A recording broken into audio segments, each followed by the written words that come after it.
somewhere around Thanksgiving night until somewhere around January the 1st, my absolute favorite thing to do and place to be in the whole wide world is sitting in front of my Christmas tree.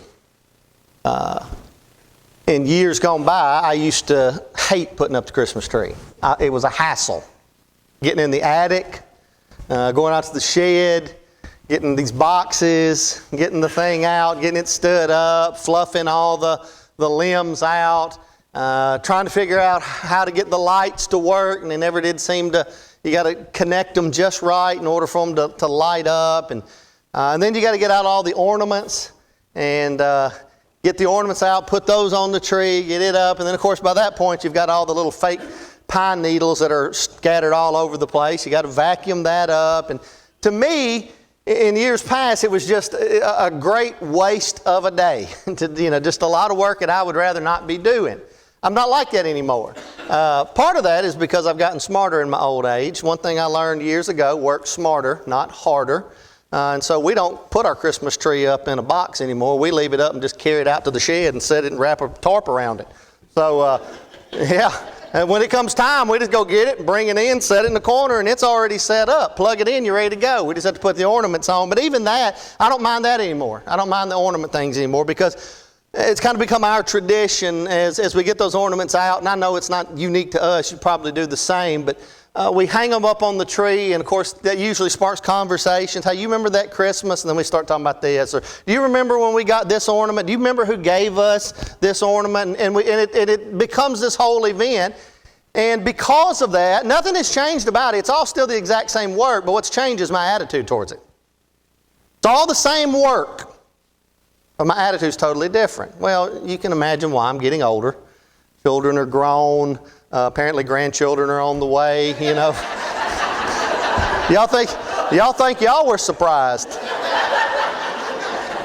I was this close to saying, he better be named Jesus, is all I can tell you. That close. But I kept my mouth shut because I knew I'd have the mic tonight. But my perspective has changed. Now I look forward to it, in fact. And I'm one of these people, I've got all these weird traditions and rituals. I don't believe that Christmas season starts on November 1st. If you do, that's fine. Some people say, hey, I want to enjoy it as long as I can. I get that. But for me, there is joy in delayed gratification too. Anticipation still counts for something.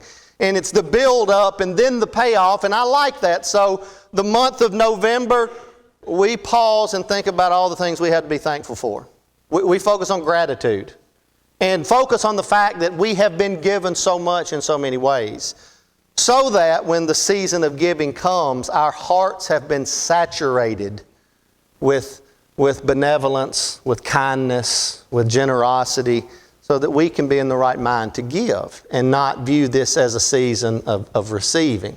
So my attitude's changed a lot, and so now I look forward to the night when we put up the tree and put up the ornaments, and we put the Christmas music on. That's when we start listening to it, and we'll listen to it literally every day. The people in my house will probably tell you they're sick of Christmas music by now, because once it starts, I believe I'm all in.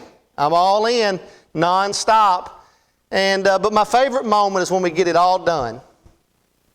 Sit in my chair, cup of coffee, hot chocolate, whatever it may be, and just sit in the dark and the silence and just look at it. Just be in that moment. Now, I'll tell you something I've never done, though. And I do that literally every day, at least once a day. If I get a chance, I'll do it 3 times a day. In the morning, in the evening, and in the afternoon if it's quiet around the house. It's just, I love it so much. And my mind goes to so many places. But I'll tell you what I've never done. I've never once sat and done all of that I just described, the sitting and the moment and the drinking the coffee. I've never done that once with a bare tree. You ever thought about that? You ever get excited about just putting an undecorated, unlit tree up in the corner of the house? Matter of fact, people would probably think you were weird if you did that. Why do you just have a bare tree sitting over in the corner? Well, we just like our trees in the house around here. No, it only makes sense if it's decorated, right? A tree in your living room only makes sense if it's got decorations on it. If it's got lights on it. It only makes, because then it becomes something else. It's not just a tree, it's a Christmas tree. And everything that comes with that, it becomes a part of it. And all of a sudden, all these moments, and I promise you, listen, if you don't think I'm right on this, I challenge you, in July, go get your Christmas tree out of the attic, set it up in your living room, don't put any ornaments on it, and don't turn the lights on. And see if it produces the same emotion in you. It won't. Because it's not the same thing. But when you decorate it with those ornaments, and when you turn on those lights, and you sit and you contemplate its beauty, then it becomes something magical. From the little ones up to the very oldest, just get enraptured looking at a Christmas tree. We were at Cracker Barrel for lunch today, and there was a little girl about yay big. I don't know how old that is. How old is this?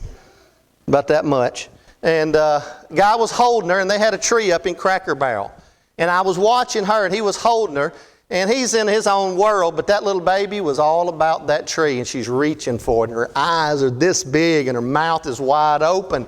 Even little kids are drawn to a beautifully decorated, lit tree. But a plain tree with no ornaments and no lights doesn't do the same thing.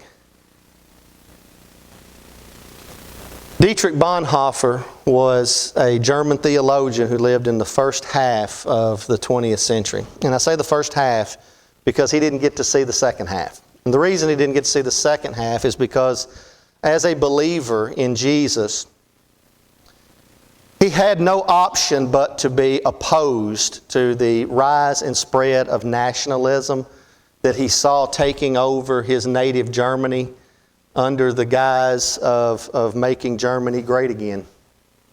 It gave rise to the Nazi Party and Hitler. And he could very quickly see the direction that this was going. And he saw that it was not only unchristian, he saw that it was an abomination. It was beastly. It was like Daniel 7 and Revelation all wrapped up into one. He could see what was coming. And he had the courage to vocally oppose Hitler publicly. For a time, he had to flee Germany and go into London. He actually even came to America. And he could have stayed.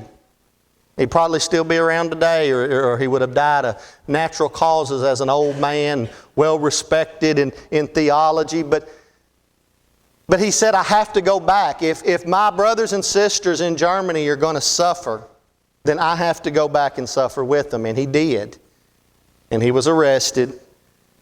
And he was blamed as part of an assassination plot, which if you have read anything from Dietrich Bonhoeffer, it's the most ridiculous thing you've ever heard that he would be party to assassinating anybody. He was as opposed to Hitler as anybody, but he did not believe that God's cause was advanced by the sword.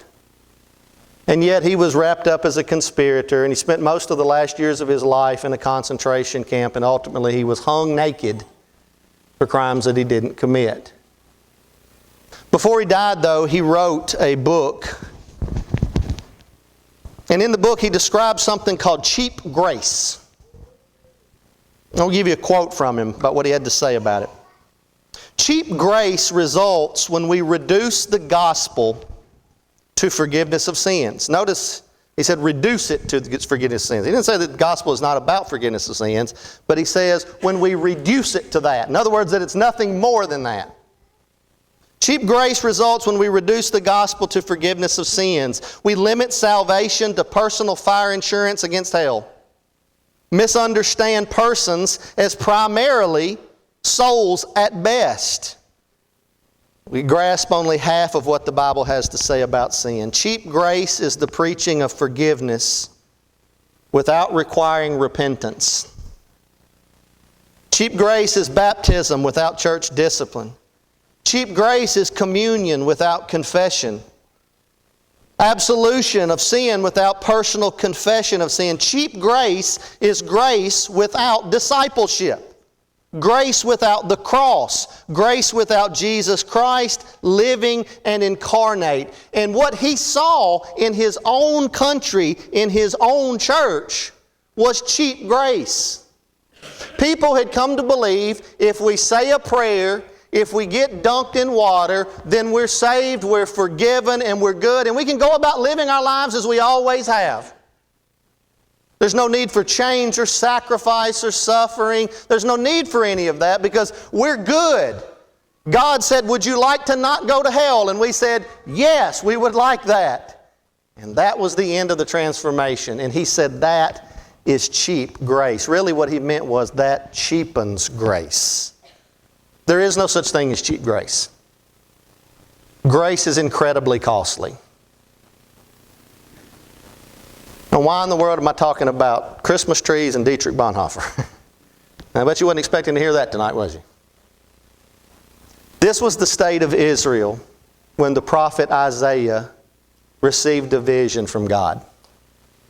Keep in mind what Israel is. Israel is a nation. It's a nation that was handcrafted by God, that was cultivated by God throughout generations. Abraham, Isaac, and Jacob, then down in Egypt, then brought out of bondage, brought to the promised land. They rejected it, and so they had to remain in the wilderness for 40 years while God refined them and had to purify them of more and more of Egypt that they still had stuck to them. And then when the time came under the generalship of Joshua, God ministered them into the land of Canaan, and they took possession. And they didn't just take this possession as a reward.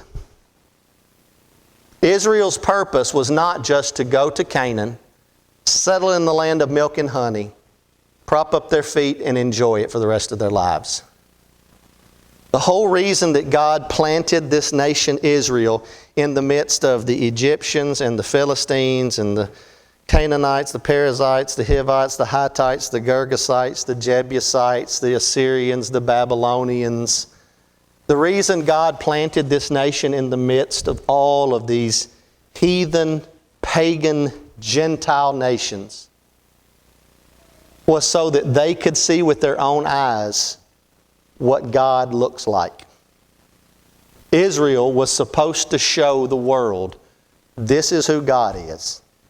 And so He called them to do things like, be ye holy, for I am holy. Come out from among them and be separate. And He gave them all sorts of laws that were meant to make them distinct from all the people. They were supposed to be different. They were supposed to look different, act different, think different, be different. And if you can stay with the logic here, I heard a guy say a long time ago, a difference that is no difference is not a difference. It didn't take them long to say, you know what? We want a king. You remember what they asked for? They didn't just want a king. We want a king like all the nations round about us. We want to be like them. God said, no, you've got this backwards. I put you here so that they could see you, that they could see that the Lord's way was good and true and right. Think about, as Christians, the call that we have in Romans 12. Don't be conformed to this world, but be transformed by the continual renewing of your mind. Why? Why does God want a Christian to be different from the world? The King James says, so that you may prove. The word prove doesn't mean like, well, we don't know if it's true or not. It's more like a demonstration. That you may prove what is the good and acceptable and perfect will of God. God says this, look, the world has no clue how it's supposed to act. That's why the world is in the shape that it's in. But God says, that's why I need you to be like me in their presence. So they can see the different way and they can see that this way works. You ever been to the mall and you're walking through and you've got those kiosks and they've got lotions and get rid of your eyebrows and they got everything in those kiosks. And what are they always trying to get you to do? You're walking by and what are they trying to do? Hey, excuse me, sir, come over here for just a second. Sir, let me ask you a question. Would you like to erase your wrinkles? Yeah. They want to get you over there, don't they? Because what are they trying to do? They want to give you a demonstration. They want to prove to you before your very eyes, this product works. See? Let me see your rings. Let me see your jewelry. Watch this. I put this on. I polish it up. I scrub it here, dunk it in water. Look how shiny it is now. It's a demonstration. So you'll go, wow, I want that. I want to be able to make all my jewelry look good like that. So yeah, sell me some of that. That's Romans 12, 1 and 2. God says, I have put you here. Have you ever stopped to ask this question, God, why is it that when you save us, you don't just take us to be with you right then? Remember the Bonhoeffer quote? Cheap grace reduces the gospel to just forgiveness of sins. We're saved from more than that. God did not just save us to spare us from judgment to come. He did do that, but He didn't just do that. That would be almost like buying a new car, brand new car, shiny, it's got all the bells and whistles, just because it's got a good stereo in it. That wouldn't make much sense, would it? I need something to get me to work. I need something to get me home for Christmas. I need something to get me to the doctor's office, to the grocery store. And now what about this car? Well, this car doesn't have any gas in it. It doesn't have a steering wheel. It doesn't have an engine or a transmission. But let me tell you something. It looks sharp in the driveway in that sound system. That's what the world has convinced Christians to dilute the gospel to be. It's just for what happens when you die, but it doesn't matter now. Well, you know what? I need help today. I'm not in control of my death. I'm going to die. I don't know when it's going to be or how it's going to be. I only know it's going to come. And you know what? I'm not worried about that day. I got that day covered. But I need something now. I need something to help me till that day comes.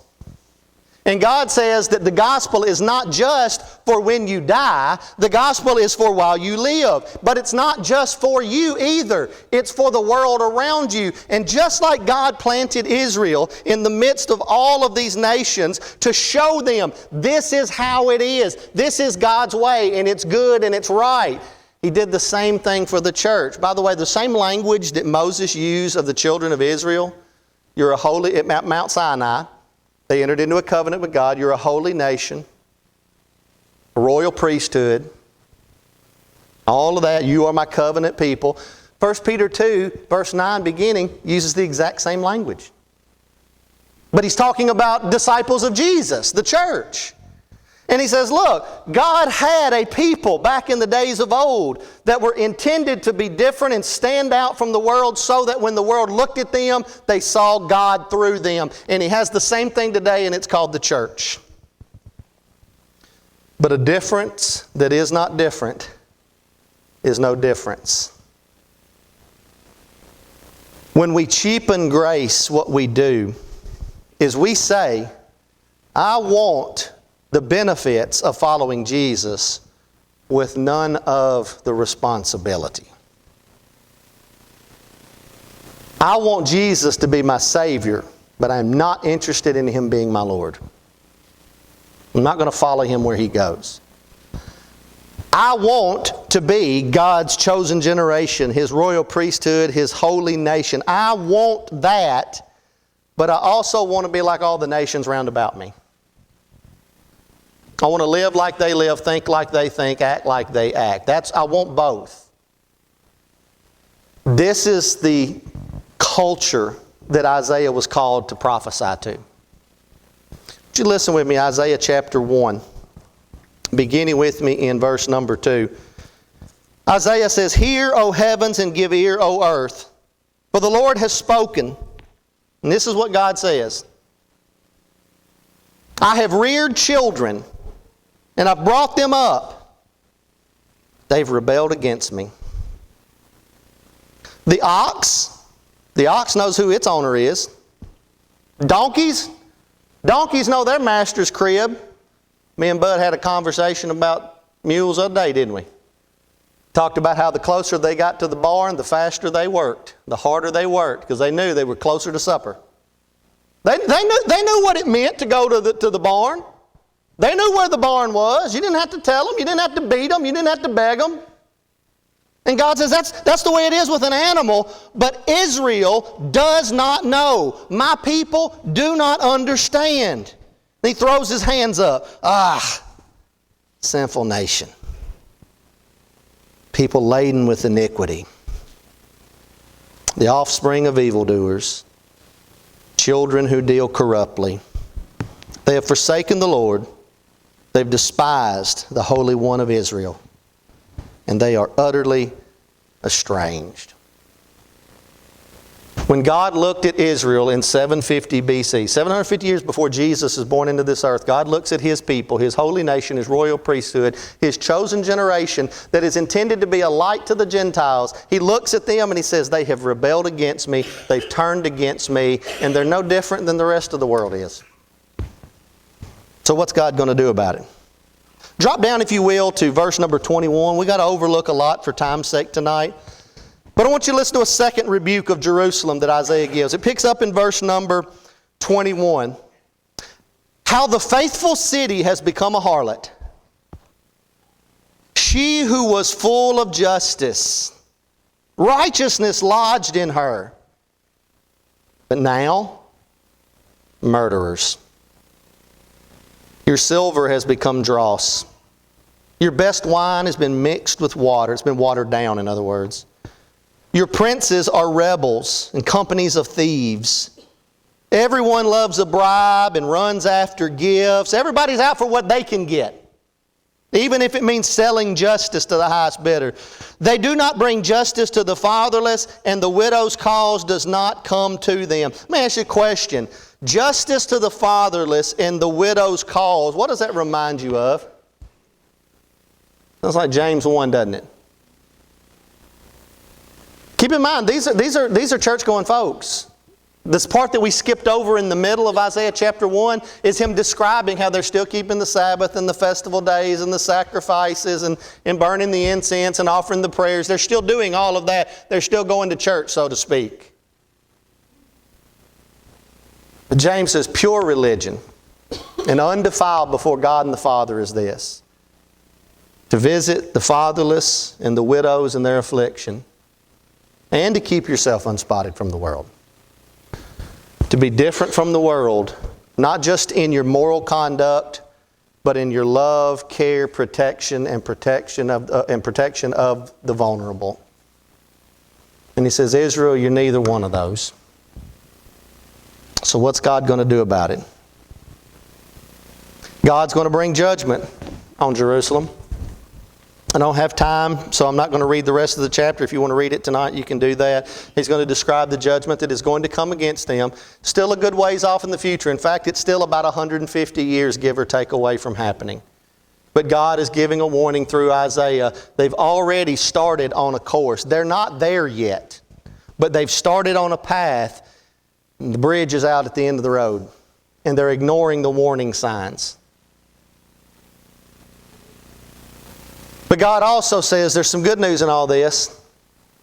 Because even though you're going to continue down this path that's going to lead to destruction, I'm going to continue to do what I said that I would do. I'm going to continue to be faithful. The promises that I made, I'm going to keep. And there are going to be those who don't follow in this path that leads to destruction. There are going to be people who still love righteousness and mercy and justice and seek to keep themselves unspotted. There's still going to be people who want to live that way. And I'm going to preserve that remnant and I'm going to protect that remnant so that when judgment has come and everything is in ashes, I've got a foundation that I can rebuild on.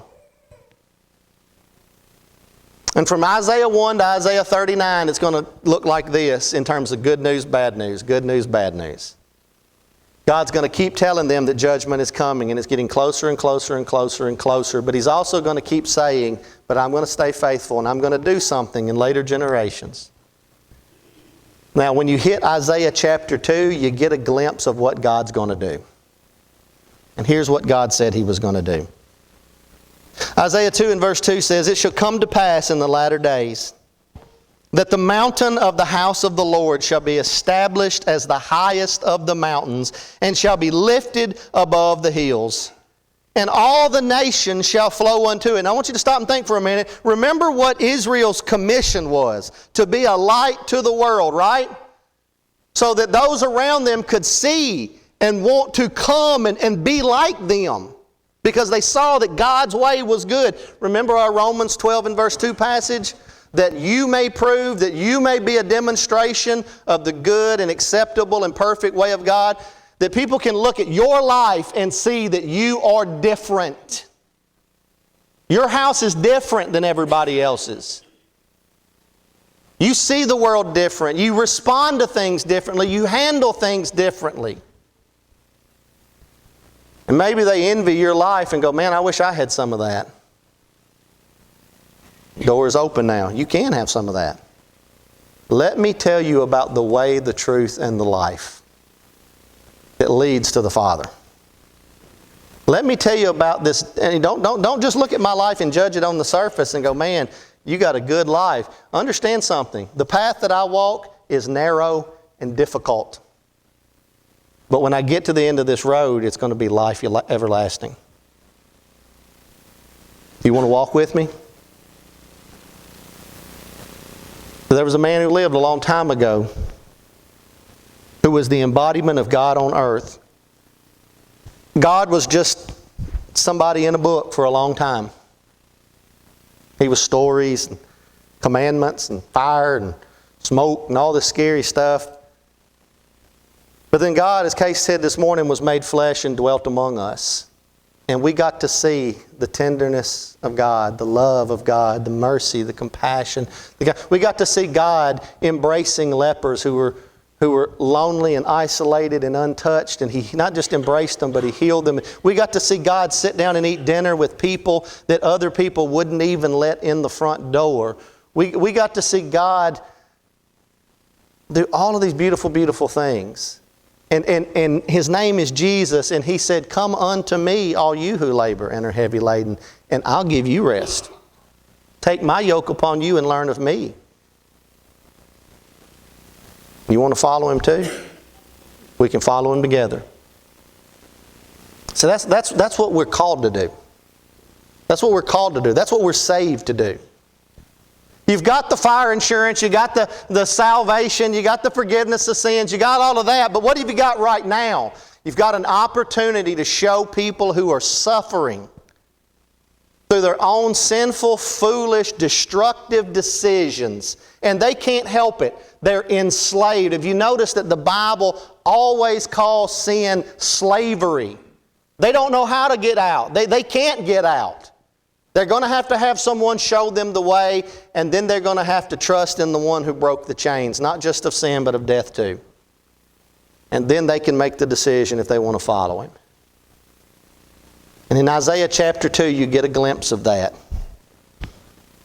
All the nations shall flow unto the house of God, to the mountain of God. And many people shall come and say, come, let us go up to the mountain of the Lord, to the house of the God of Jacob. Why? That He may teach us His ways, that we may walk in His paths. This isn't just a come to Mount Zion, get your ticket punched, and then go back to the way things were. No, this is come to Mount Zion, and what will happen there? He will teach us of His ways there.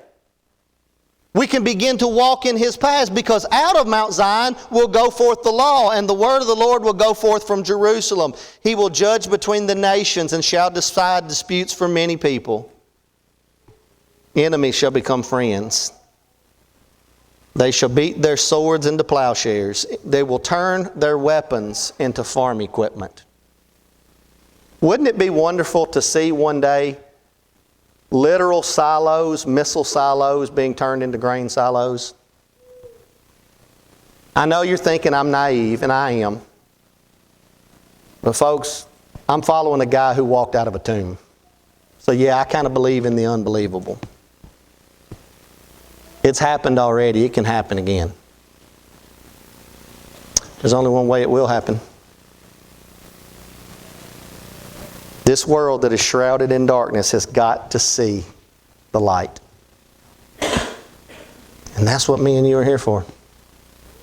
We're here to be that light. They'll beat their spears into pruning hooks. Nation shall not lift up sword against nation, neither shall they learn war anymore. O house of Jacob, come, let us walk in the light of the Lord. 750 years later, actually it would be probably more like 780 years later. the Lord is going to sit on a mountain and He's going to say, you are the salt of the earth.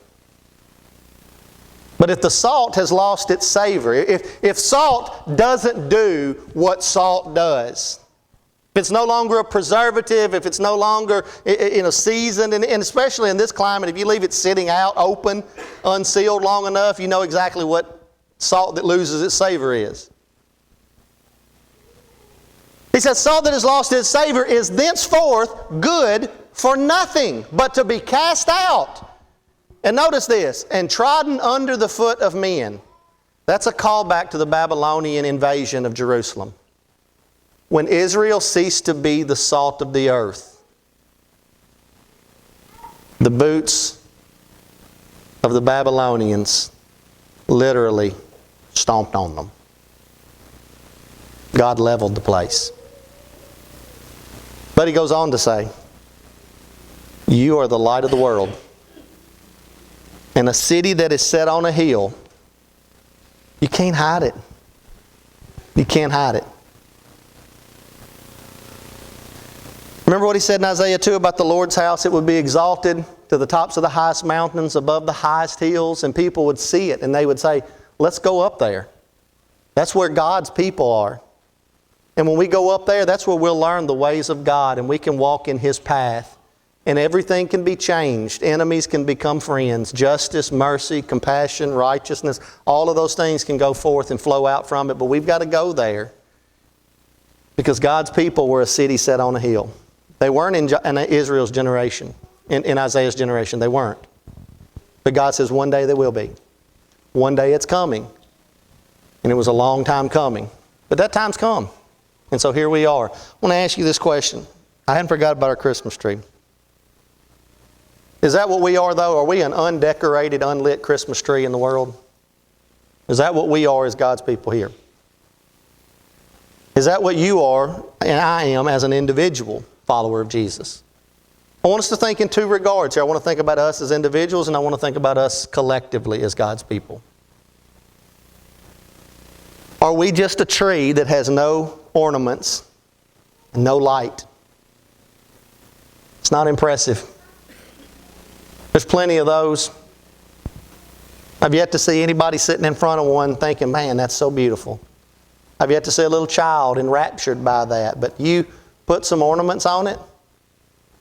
You put some lights on it. Man, not just kids and people. Cats love it, don't they? Even a cat loves a Christmas tree. It's got lights and ornaments on it. They want to get in on that too. What should we be decorated with? Love, joy, peace, patience, goodness, kindness, faithfulness, gentleness, and self-control. Those are the ornaments of the Spirit that we should be garnished with. So that when people see us, they see those beautiful, beautiful fruits hanging all off of us. And when we do that, then they see the light of Christ shining in us. Let your light so shine before men that they may see your good works and glorify your Father, which is in heaven. I want to ask you this question tonight. Have we cheapened grace by making it nothing more than a way for me and you to escape judgment when we die? That was what Israel had done, and I don't like what God said that was going to be the fate of Israel as a result of that. I don't want that to be my fate. When God looks at me, I don't want Him to use the language that He described for Israel when He said things like, I hate your worship. Why? Because they were no different than the others. They were going through the motions, but they weren't any different. And so there was no light in them. They weren't decorated with the beauty of God. I don't want to hear that description about myself. There's two paths tonight. One of those paths is I can keep doing things the way that I've always done them. And I say that both to those who are unbelievers and those who are believers but who have believed a cheap grace, who have bought into a cheap grace. Remember that Titus 2:11 and 12 says that the grace of God that brings salvation has appeared unto all men. But listen to what it does. It teaches us. It instructs us. that denying ungodliness and worldly lust, we should live soberly, serious-minded, righteously, and godly in this present world. I might be a believer that Jesus died, that He lived a sinless life, that He rose from the dead, that He sits at the right hand. I might believe those things intellectually with my mind, and I might even believe them emotionally with my heart. But the question is this: has that transformed me into being what God saved me to be? Am I what God kept me on this earth for? And so there's two paths tonight. One path is, if I have not yet given my life over to Jesus, I can stay on that path and know that, like Israel, that path ultimately ends in destruction. Or I can choose another path and put on Jesus in baptism tonight. Not just asking Him to be my Savior, but saying that You are my Lord in all things. I can stay on the path tonight that gives me comfort in my religion, but a difference that is not different is no difference. It hasn't transformed me in who I am. And I can stay on that path. Israel did. God had to get their attention with Babylon. And I want to tell you something. If you are God's, you belong to Him, and you continue to reject His plea, He will get your attention, and you will not like it.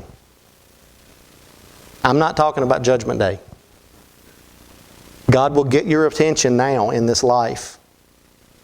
Not because He's mean, not because He's cruel, not because He hates you, but because He will do anything to try and save you, even if it means letting you go through the greatest suffering you've ever experienced in your life, if that will finally turn you back to Him.